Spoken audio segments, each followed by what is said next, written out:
كيكتنا اليوم سريعة وسهلة ومنعشة وللصيف بتجنن. أول شي هون عندي 125 جرام زبدة ذوبتها شوي صغيرة بالميكروويف، ورح أضيف عليها نص كوب من السكر مع برش ليمونة. ضفت 2 بيض وفانيليا ورح أقلبهم كمان مع بعض شوي. هلأ بنضيف نص كوب من الحليب، ورح أضيف كوب من الطحين مع معلقة من البيكنج باودر. كمان بقلب الخليط، وعندي عصير ليمون كمان رح اضيفهم.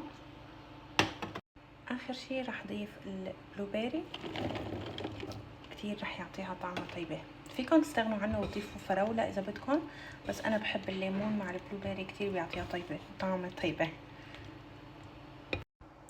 هلا صبيت الخليط بالقالب ورشيته شوي من السكر البني، ورح ادخله الفرن لحتى تستوي الكيكة.